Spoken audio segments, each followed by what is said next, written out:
This is TechCrunch.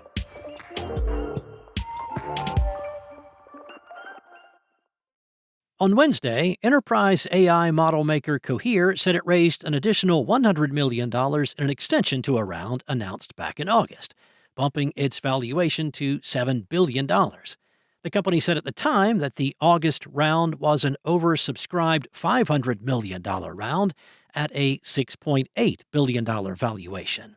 Cohere also announced an interesting twist on a partnership.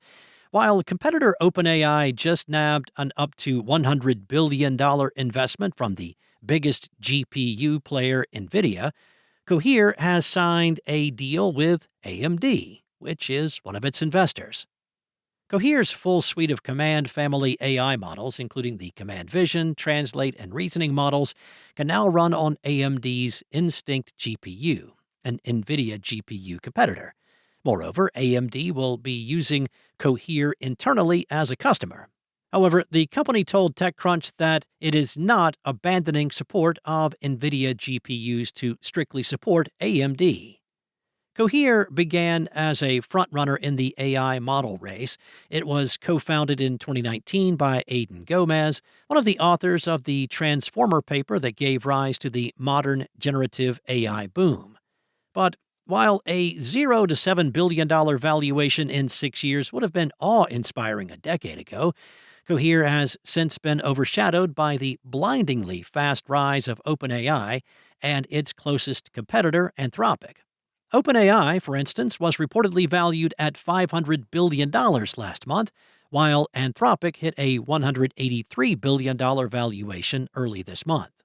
Cohere, which has always focused on the enterprise market, is now marketing itself to enterprises where AI sovereignty is urgent, aka keeping local control of the data and models, rather than putting them in the hands of a foreign entity. To that end, Business Development Bank of Canada and Nexus Capital Management, known for its Mexico and Iberia funds, were new investors in this fresh $100 million round. Waymo's ever-expanding robotaxi aspirations have spread to the corporate world. The Alphabet-owned self-driving vehicle unit has launched Waymo for Business, a new service designed for companies to set up accounts so their employees can access robotaxis in cities like Los Angeles, Phoenix, and San Francisco. Well, on Wednesday, Waymo announced in a blog post it is inviting organizations to sign up for Waymo for Business. The new service will let businesses subsidize their employees' rides or purchase promo codes in bulk, which can be handed out to clients, customers, or workers. The Waymo for Business rides will cost the same as its regular service. One of Waymo's first customers is Carvana, the Phoenix-based online used car marketplace. While riders already use Waymo's robotaxis to commute to work, this is the company's first coordinated commercial effort to target corporations and other organizations.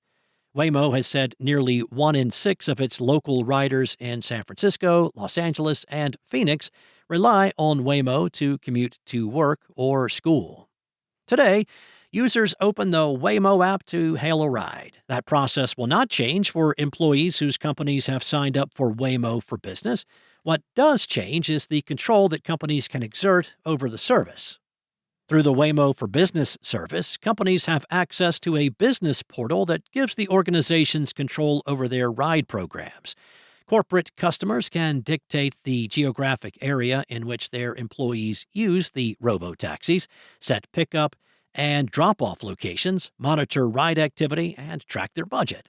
Waymo said it plans to bring its new business service to other cities like Washington, D.C. and Miami once it has launched commercial operations in those markets. Waymo has ramped up operations over the past 18 months, making it the dominant robotaxi service provider in the U.S. The company has expanded its commercial service from Phoenix to L.A., San Francisco, Austin, and Atlanta. More cities are slated for next year. But it's also sought other means to attract customers beyond expanding its geographic footprint. Waymo has gained access to the Phoenix Sky Harbor Airport, the San Jose Maneta International Airport, and soon the San Francisco Airport. unlocking a critical service that directly competes with ride-hailing companies Uber and Lyft. It has also partnered with public transit services company Via and even opened its robotaxis to teens who have an account through their parents. That's it from TechCrunch. For more tech stories like these, go to TechCrunch.com.